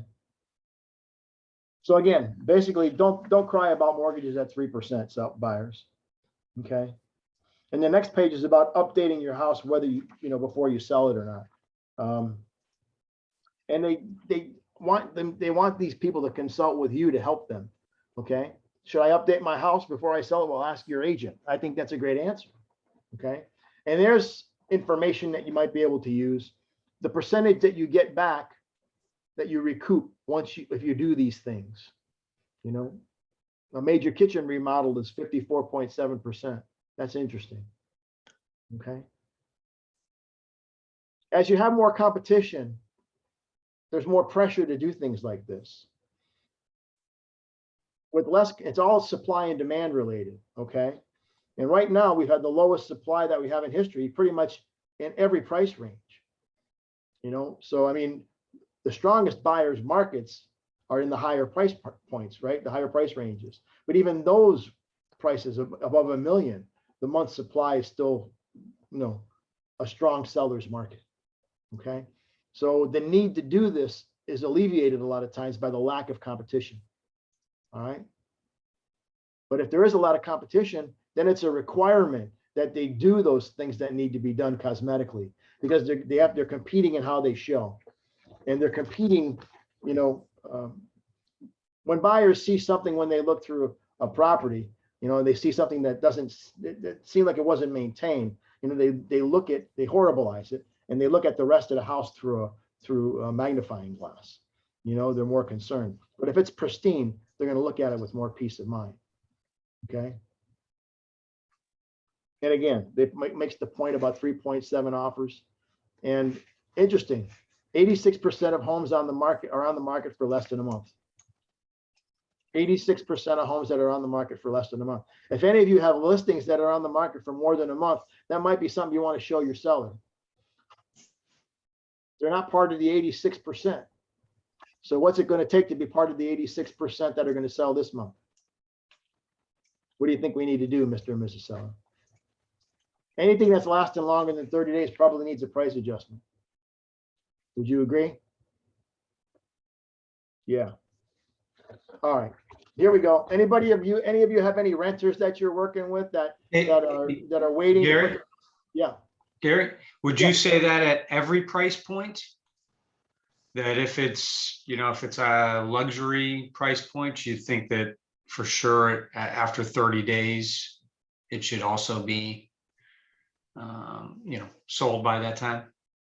I would look at the data, but it could be. I'm not saying it won't be, but I would definitely look at the data and see if anything has sold in the last 30 days that they might have been competing against. What price position are they in? Check the price position they're in, check the price position right below them, and see how many properties sold. And did they miss an opportunity to sell in the lower price position because they were in the wrong price position? Right. You follow what I'm saying? Those are the kind of questions I'd ask myself. I might not make that bold of a statement in the higher end because it would depend on the supply and demand and of where they're at and the price point that they're at. Does that make sense, Joe? Oh yeah, definitely. And we do have the numbers broken down up into the luxury markets now too. So you'll see on the market center, the Mastermind numbers, that it breaks into $1 million to $1.5 million, $1.5 million to $2 to $2.5, $2.5 to $3, all the way on up. And I'm still seeing 1 month supply of inventory for the most part up in those ranges. Yeah, that's great, Jake, that you did that. I commented to Tamara about that. That's really fun. The other piece is we've got luxury buyers right now. We just put a buyer under contract for 1.5, and they lost 5 times. Yeah, it's still the same. It's still the same. It's still the same even in that price range right now. Now their VA, and that's been, that's a whole nother animal. Right. And yet it's still, I mean, they're the one they're under contract now in South Tampa, no home inspection, waived all appraisal contingencies, built in 2019. They're like, do it. This is it. Yeah, it's crazy. Crazy, crazy, crazy. Thank you. Yeah, I mean, everything that I used to teach on supply and demand, you could throw out the window. It's kind of crazy. Okay, we used to search price parameters, and see what the supply and demand was, and try to justify lowering the price because it was such a better market at the price level below. But now it's not. You can still do it for the practice of doing it because you will have to use it again in the near future, and it might reveal something. But when you're going from a less than a 0.8 month supply down to a 0.7 month supply, it really doesn't make that much of a difference. Yeah. But the critical cutoff points are still unbelievably powerful. The difference between 305 and 300, 410 and 400 can be significant as far as the list price, as far as visibility. More people will see it if it's right on the money at 400 than if it's at 410. It may not cost them the opportunity to sell their house, but it could cost them the opportunity to sell it for more than they sold it. And interestingly on that note, because we're really seeing multiple offers at all price ranges, the asking price is the starting point. Yep. We're also seeing there's only so much that a buyer's willing to go up, depending on the price range. If we're listing at 350, do buyers, are they okay going 375? Yeah. Are they okay going 385, 390, 400? Not always. And right. So that one that we just put on the market, we decided to go 375. The numbers really showed 350. That's the more strategic price because you'll get bigger interest. But could we make a $40,000 jump from 350 in this neighborhood? It was tough. So we shot for 375 because we figured, maybe we can stretch that 5 or 10,000 that will bridge that $40,000 jump that we might have thought we were going to get. And we're seeing multiple offers at that price. We'll probably be able to start from there and drive up. Yep. Yeah, there you go. That's why I said everything I used to teach about supply and demand, you just throw it out the window right now. And just it's as high as it can go. And let the market tell you whether you missed it or not. And it depends on the seller's time needs. And we know the data, averaging on the market 17 days, 86% sell in the first, go under contract in the first 30 days. If we don't achieve that in the first 30 days, then there might be something wrong with the price, right? Should we even give it 30 days? I would say that depends on the motivation of the seller, and also how long of a listing period you have. It really comes down to that. But I would be having that conversation with them every week. I'd be talking updates on the market every week with the seller and let them know what happened in the last week as far as their price point is concerned. Of all the listings we're taking, I'm seeing the biggest impact on that being showing availability. If we've got a very limited showing availability, then that is negatively impacting the multiple offer scenario. Like I want a wide open all weekend, no, like if I got 3 hours on Saturday and 4 hours on Sunday and an hour Friday afternoon, I'm like, we're not going to get the data. We're not going to get the driven data to be able to tell you what we're doing, what's going on. No, there you go. And it's a great point because, you know, look, sell my house with one hand tied behind your back. You know, it's not an easy thing to do. And availability is so important, even in today's market. You know, it might be convenient for them, or I would dig deep on that. I want to lose a listing over it, but I would dig deep on it and make sure they understand that they could have probably sold their house for more money if they had easier access to the property. Yeah. Good stuff. Anybody else? Okay, here we go. Renters missed out on $51,500 this past year. Does anybody have renters that are on the fence about whether to buy or not? Okay, might be a great article in the next one after this to share with them. Okay, because this is what's going on. Since January this year, the national median rent has increased by a staggering 16.4%. And it was already more costly to rent than it was to buy in almost every part of this country. Okay. So to put that into context, rent growth from January to September averaged 3.4% in the pre-pandemic years from 2017 to 2019. So that's how much of an increase in rent that there was. That's amazing, isn't it? Most of these people that are renting, you know, median priced homes, you know, 250, 300,000 and above, they can afford a lot more house just from what they're paying in rent already, from my experience. Okay. So rents are going to continue to go higher. No doubt about that. And they lost 51.5. That's the main points of that article. And waiting is going to cost them money. And then the article says 4 things every renter needs to consider. The same graph, rents are rising quickly, number 1. Number 2, no, let's go back to the second part of number 1. If you're a renter, you're faced with payments that continue to climb each month. Here's the September rental report. It shows price increases accelerating from August to September. Okay. So that's how much a 2-bedroom went up from August to September, from a 1-bedroom from August to September, and a studio from August to September. So your monthly rental payment may increase substantially when you sign a new lease. When you have a mortgage payment, it never changes unless escrows change. Does that make sense? Number 2, renters miss out on equity gains, which is one of the most important things. Not only are they living lower than they could, at a lower quality of life that they could be living in, but they're also missing out on building wealth. Okay. Because a lot of people's wealth is in their house, in the equity in their home. And they just missed a bunch of it by not owning one. Because they said over the last 25 years, the average price appreciation was 5.1%. That's not linear. We just saw it in 1 year, it went up 18%. It may wind up at 15, but so far, year over year, it's at 18%, which is significant. And in Florida, according to FAR, it's 24%. Amazing. Homeowners can customize to their heart's content, and owning a home may provide greater mobility than you think. In other words, houses are selling quickly these days if you're worried about not being able to sell it if you had to move. And a lot of people are concerned about selling a property because they weren't able to sell it as fast as they wanted to the last time. Okay. Whereas now it really pays to consider owning rather than renting. Okay. Any thoughts, questions, ahas? How are we doing so far?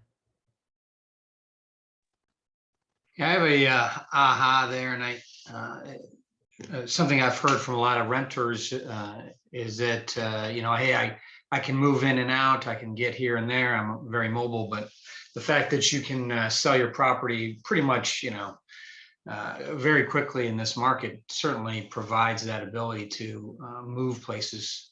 Yeah, I would not make any guarantees, but I would say, according to NAR, the data that we have, 86% of properties are selling in the first 30 days on the market right now, and let them make their decision based on that data.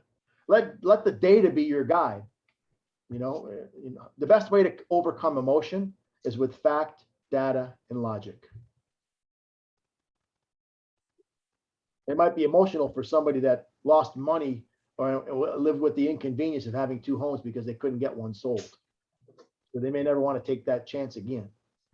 But right now, we're in a place where houses are selling usually in the first 30 days. And really, it's controllable by how much they ask for their house. And right now, that's not really a problem. Pretty much at any price point, which again, you can pretty much control that.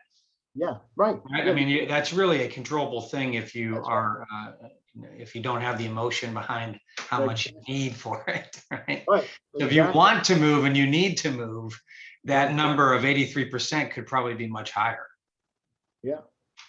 The fact that you have that control. I don't know that we're doing sellers a favor by encouraging them to sell their house if they don't need to sell their house to buy their next one. If you know what I'm saying. I mean, right now, the way properties are appreciating and the way rents are, I mean, they might be better off having it as a rental if they wanted to have an investment property.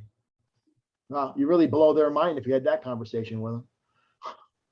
Right, but from the renters, but from the renter's perspective, that the ability to move, get around, those things are positive. And then, like you said, on top of that, you have the appreciation. So yeah. So again, read these articles, digest them. And the question I ask yourself is, how can I use this to help educate my prospect base and my database? And I guarantee you use these things and it'll generate opportunities for you that you're not getting by not using them.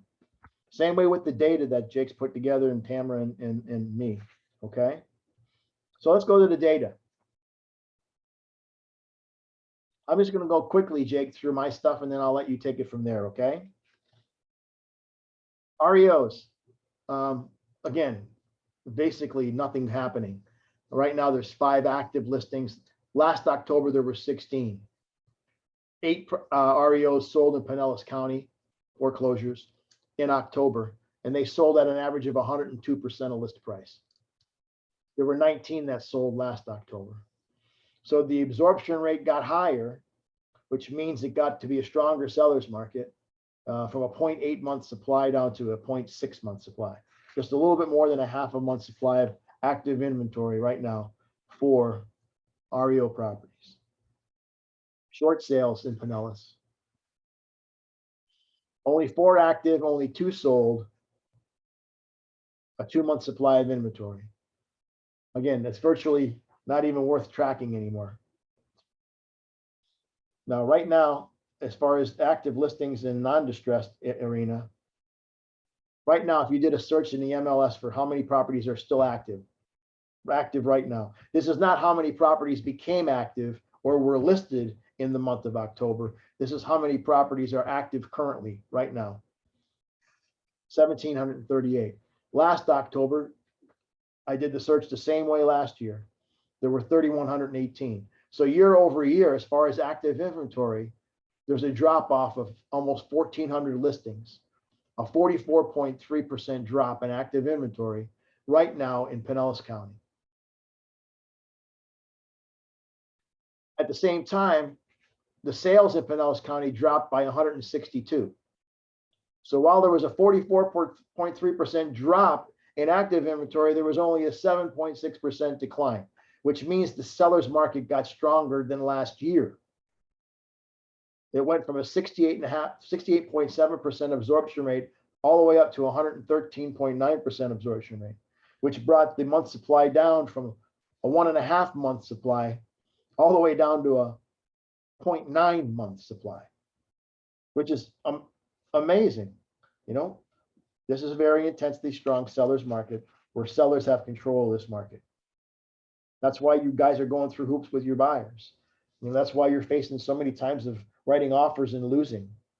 Okay. If there was a way we could find inventory that no one else knew about, you'd be in the driver's seat. You'd be writing less offers and you'd be selling more houses. Then I'd be trying to find and discover ways to do that. Now I did this search. I just started doing this last year around this time, so it's appropriate. So right now, when you combine all resources, distressed and non-distressed, I come up with 1,750 active listings on the market in Pinellas. Last year, there were 3,146. Pending wise, this year there's 2,728. And even with that big drop, there's still a very modest drop in number of pendings. Okay. All it means is that the properties that are coming on the market are going off pretty much as fast as they're coming on. And I think you already know that, but this bears this out. Now, if this pending number had dropped at or as much as the active number, that might indicate that we're in a shift. That might indicate that we're moving to more of a balanced market. Okay, but that's not happening. This is too small of a drop in number of pendings. And sales dropped by about 8% year over year when you combine all distressed and non-distressed, from 2167 down to 1994. That's 173 fewer sales. Pasco County, and we'll zip through these to get to non-distressed. 6 active, 4 sold. It went from a 0.7 month to a 1.5 month supply. But again, with so few sales and such a small sample size, there's not enough sample to really give any indications, except that it's a non-existent part of our market right now. Short sales, only 2 active short sales and 1 sold in the month of October in Pasco County, which makes it a 2-month supply of inventory. And then non-distressed in Pasco, 963 actives. Currently, there were 1,396 last year. That's a 31% drop year over year. Meanwhile, the sales went from 1,319 down to 1,276, which is only a 3.3% drop. So again, in Pasco County, the market got became a stronger seller's market. In Pinellas County, the non-distressed were selling at an average of 99% of list price. In Pasco County, the average of all those sales was 100% of list price. So you can see the absorption rate went up substantially from 94.5 to 132.5. The month supply dropped from a little over a month to a 3/4 month supply of inventory.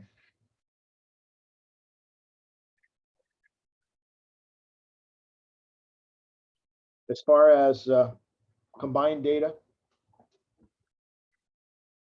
oh, this is unbelievable. Okay, good.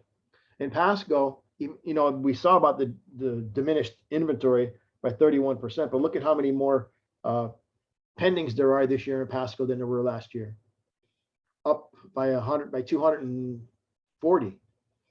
That's interesting. Okay. And sales dropped just by a little bit, 1,348 down to 1,282. In Hillsborough,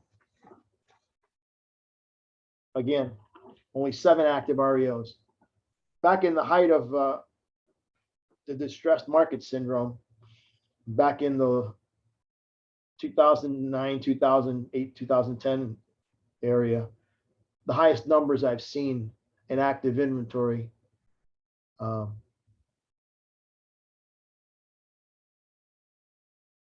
God, what was it? Was it 900? I think it was that significant.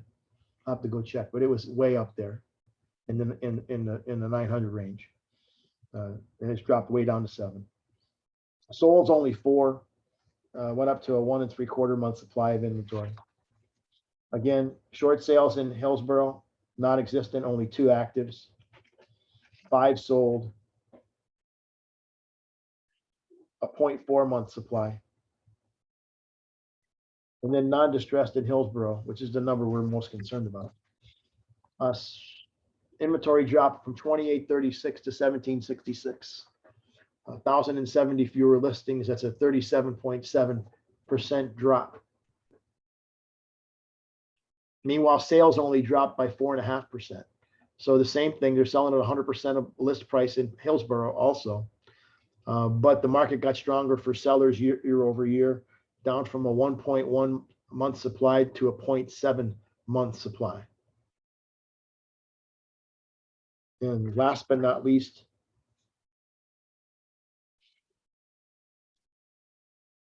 inventory, you see the big drop, 2878 down to 1776.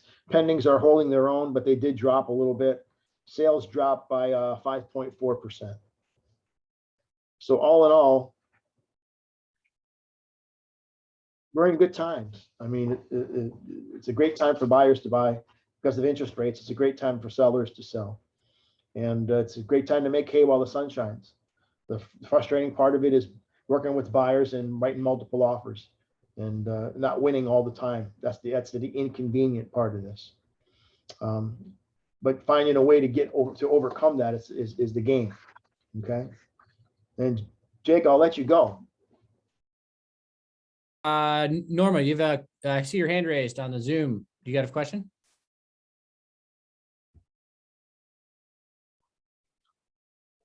It's all right. Yeah. Okay. So I guess what we've done over the last couple of months, and we've kind of gone back in time, is we've pulled these numbers for the Tamara. Are you still sharing or am I sharing? How are we doing here? If you could pull back up the I just unshared for a second while you were chatting. Yeah. Let's pull back up. We'll go into the macro numbers for the 3 counties, which are the graphs. So what we've done, and I'll before we could jump off today, we got about 15 minutes, and we respect your investment of time to kind of run through this. We're pulling for these numbers here on these charts. We're pulling everything that came on the market in October. So if it has a listing date that it came on the market in October, that's what this 2,283 number represents, which is we have that listed as the listing inventory. So if it came out, whether it's pending now, it expired, if a buyer had an opportunity for it to hit their inbox from a search to say, okay, I want this property, that's what that number indicates. So if we look at that number and we scroll down, you can see the sales volume. We can kind of, what we see is year over year, and you can still see the number there from 2020 to 2021, huge drop in inventory. And the graph showed that our month over month, we're up slightly. So slight up in inventory and yet drop year over year. And with the sales volume, we have in Pinellas County a slight drop month over month or a slight drop month over month, slight drop year over year. Scroll down a little more, Tamara. You can see our absorption rate. If we take our solds divided by our actives, we get an 87% absorption rate. And then if we divide that by the whole market, which is 100 divided by 87, we get a 1.5 month supply of inventory. And so who's been on the Mastermind, for someone who hasn't been yet, that can tell us what absorption rate is? What is absorption rate?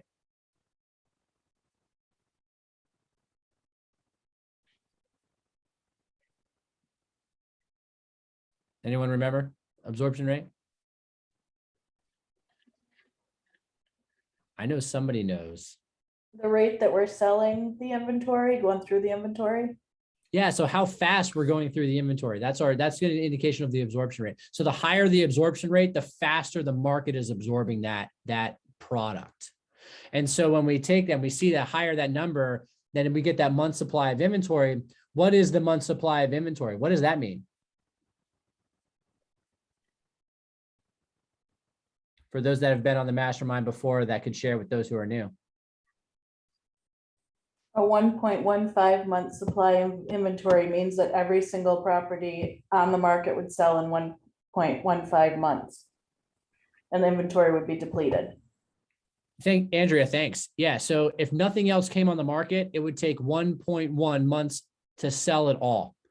So literally, that's what that means. That doesn't mean that it's taking a little over a month to sell houses. That just means that if nothing else came on the market, the inventory levels would be zero, nothing left. And so we can see like the more aggressive that number, the lower that number of month supply of inventory, the more aggressive the market. So the National Association of Realtors does the statistics. They say from a 0 to about a 4.5, 5 month supply of inventory, that's going to be a seller's market. Sellers are controlling terms of properties. Appreciation levels are going up. I mean, we see that. FAR just posted what? 24% appreciation year over year. That's an indicator. We can see a 1.1 month supply of inventory matches a massive appreciation jump in our market. From a 5 or so to about a 7 month supply of inventory, that's going to be an even or split market. Once we get above a 7, it's a buyer's market. And so when you look at all three, pull all three counties for you so you can, on your appointments, pull these numbers out and be able to digest these with your sellers as they're, and your buyers as they're looking. Tamara, if you'll scroll to the next page that shows the breakdown. Let's go ahead and skip Pasco and Hillsborough. I mean, before we jump in, does anyone have questions about looking at those 5-year snapshots? Because I want to really dive into what we're pulling as the price ranges. Jake, where are you getting the graphs? Before we get off, I'll have Tamara share my screen and I'll show you how we're pulling the numbers so you can pull them too. We're still going to provide everybody the numbers every month in this format. And so we're doing it. I have my intern running these numbers every month. We're running it on the 7th of every month. That gives each month the ability for pro to kind of get their numbers in or whatever they need to do. So we're still going to provide all these graphs for you, but you can also pull these because I'm pulling them for zip codes. I'm pulling them for neighborhoods, because if you can get the idea is to understand the macro and then break it down to the micro for your buyer or your seller for whatever market that they're shopping in. And that's the whole idea, is to be the economist of choice for their neighborhood. Agreed. And I like the graph that shows over the past 5 years. Yeah. And as a matter of fact, I mean, I was just looking at my, because Gary has been gracious enough to do this mastermind every month since I became a realtor, I've got like my data from back when I became a realtor in 2013. And like, I keep every 5 years. And so I've like got the data and I can see this like inventory and then sales volume throughout the years. It's pretty interesting. But this, like, if you're a visual person, this tells the story. If you're a numbers person, this tells the story. But I want everyone to know this is anything that had an active date October. That's what this is. All right.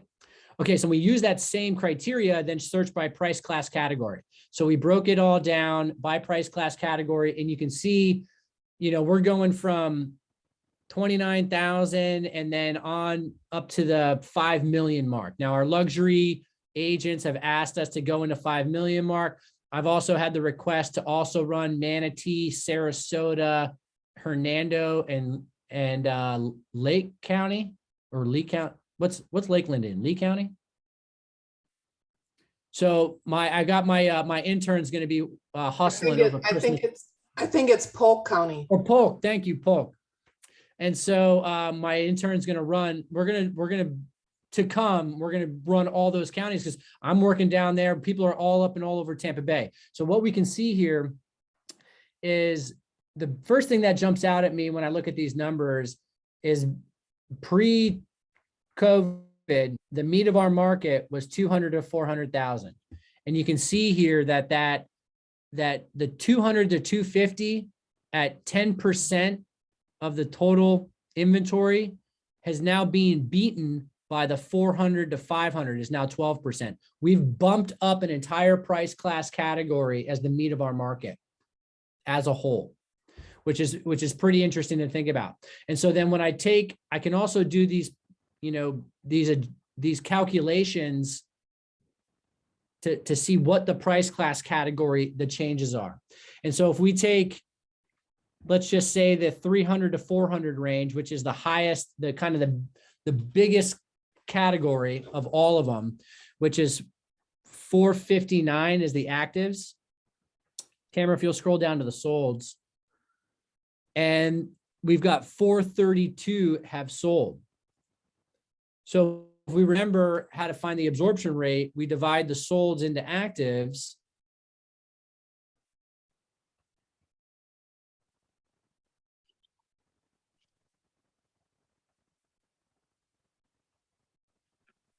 we get a 94% absorption rate. So 100 divided by 94 gives us a 1.06 month supply of inventory.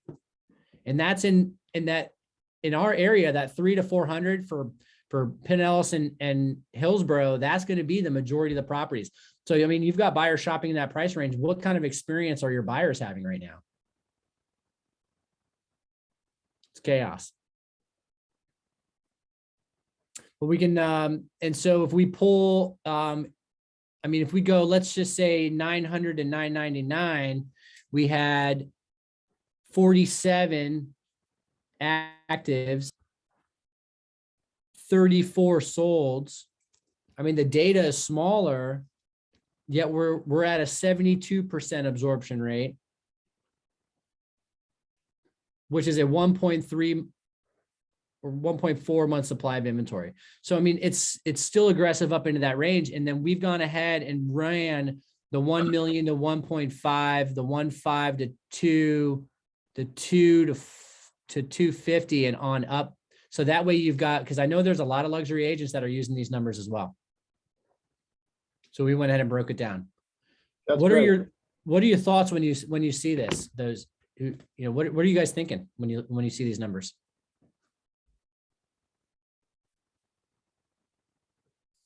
We need to aim to get into the higher price ranges. Yeah, that's one of my first thought is like, man, we used to not really, I used to kind of not do a whole lot of open houses in that $1 million range because we wouldn't get anybody coming through the door. And now it's like, yeah, if you can game for those higher price ranges, it's still an aggressive market all the way through the price class category. Extremely aggressive sellers market for sure. What else? What do you want to add? Or what questions do you have about that?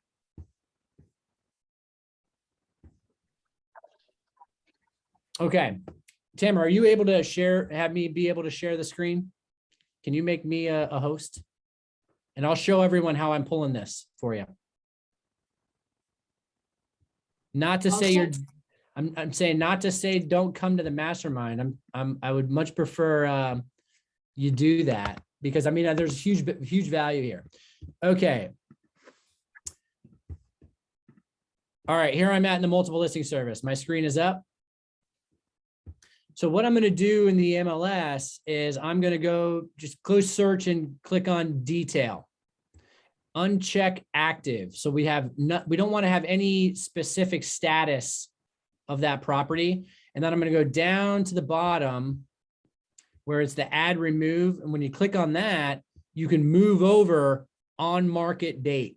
And that's what we've moved over into the selected field is on market date. And you can find it over here if you go to O or search for it. There it is there. And so you move that over. And then when you go back, you'll have it pulled up here. And when I click on the date, go back 1 month, I can pull October 1st to October 31st.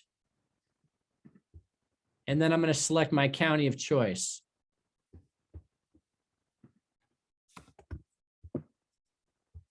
Reads 2285. You'll notice that our number said 2283. I mean, and again, that's why we wait until the 7th to pull it. What we found is after the 7th, it doesn't fluctuate a whole lot. But if some agent was like, oh, my house was supposed to be on the market in October and it said November and they, screwed that up, they'll adjust it for them, which is why we'll see a little bit of variance there. So that's how we're pulling it. So, I mean, we're going to run all these numbers for Manatee County. I mean, if we ran Manatee, there's 1,000. We can run Sarasota. Wherever you're working, you can run these numbers. Hillsborough. You'll see the Hillsborough number 2771. Pulls right through there. So that's how we're pulling the active inventory. And you'll notice when we click results on that, it is some of the active, it's all active stuff, but then there's also, gotta move my screen around here. There's also going to be the pendings. and then solds, expireds, anything that came on the market that a buyer had the ability to put an offer in on is going to be there.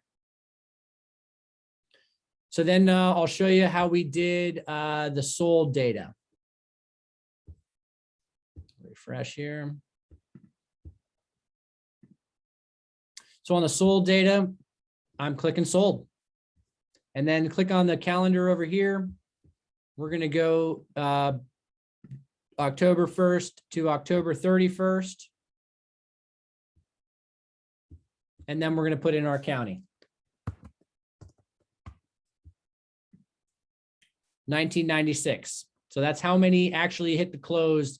And again, we pull this on the 7th of the following month to give anything that might have carried over. You know, got a lot of closings on the last day of the month. That gives the agents, because then you got a 4-day window where you're supposed to be able to move the properties in the sold status. Is get your 4-day window for NAR. So that gives us 1996. So that's how we're pulling the data there. And then if you want to do your price class categories, right here is how we do that. So if you want to search for specific neighborhoods or zip codes or price class categories, that's how we're pulling it there. Is you just plug it right in and you'll be able to see. So if you got a buyer and they want to shop, 300 to 400, you put that in there and you could pull all these numbers specifically for their independent search. Awesome. What are your thoughts or questions? What questions do you have on that? Anyone?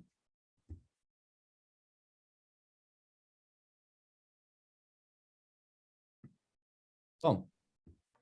I usually pull it by the listing date rather than on market date. Any difference? Well, and I think what it is I think as long as we're consistent. So the numbers that Gary, I believe that you're pulling, it's like what's actively for sale, like what is actually actively for sale. Right. At the day that you did the search. Yeah. And the day that you did the search. Right. And so if it comes on, if you did, and really what my intention with this was, and we went back and did the whole year, was to get, as long as you're pulling the consistent numbers, I think that you're going to get the trend lines. Right. And you're pulling the consistency. Right. And how did you get those graphs to print out, the ones that showed the 5 years? So because the way that it's an Excel sheet that imports the graph. So you can, if you're building this on your own, you would, you can highlight a section of an Excel sheet and then it'll create a graph for you for that data. And that's what we did. Okay. Yeah. And that, I use Google Sheets, Donna, but you can use Excel. Yeah. Google Sheets, and we're going to do that for you. So, the one thing that I remember as an agent in coming up through our team is I am not going to pull these numbers. Like, this is not what I should be doing. What should I be doing? Lead gen, baby. That's what I should be doing. And so that's why we are, really providing the numbers for everyone in the market centers, because you need to learn the data, understand the data. I'm not an analytical person, but I can sit down with an engineer and they're like, okay, this guy, he knows what he's talking about. And that's the whole idea. Make yourself, educate yourself on these markets. What other thoughts or questions do you have on these numbers or how we're pulling them?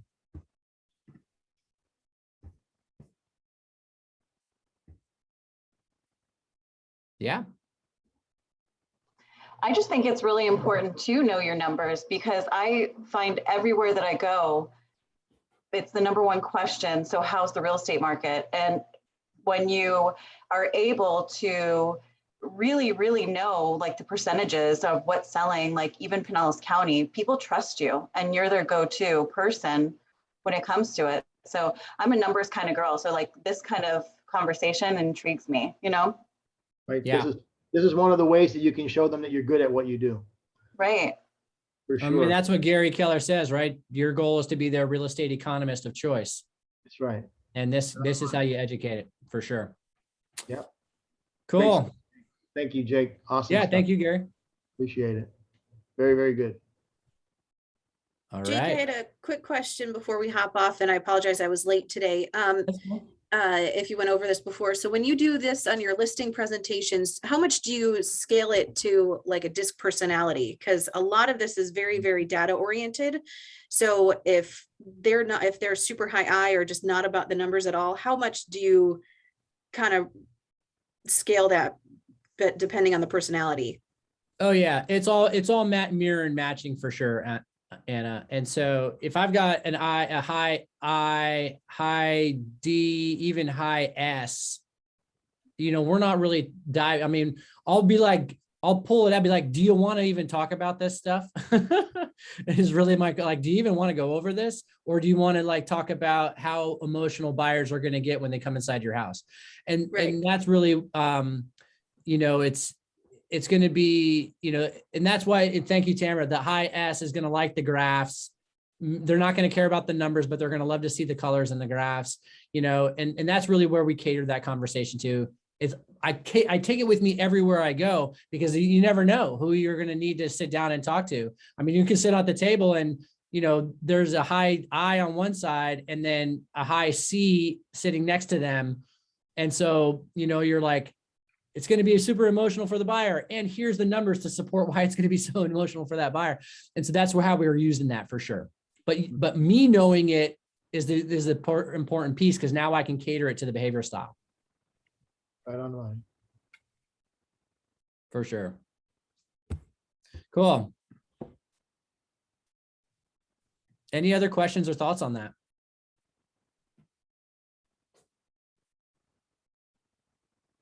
All right. Sounds good. Well, Gary, thank you so much. Thanks, Jake. Appreciate it. Thanks for handling this and doing such a great job for the last 90 days. I appreciate all your help. And we're going to keep cranking those numbers out for you for sure. Amen. Thank you. And we appreciate all you guys. Don't forget about the holiday party on December, right? And have a great and happy Thanksgiving. Yes, December the 8th holiday party. And the recording for this class always gets posted on our YouTube channel, the Ubaldini Group YouTube channel. If you ever want to watch it again, parts of it, all of that will be on there. Happy Thanksgiving. All the best. Have a great month. Happy Thanksgiving. Bye-bye.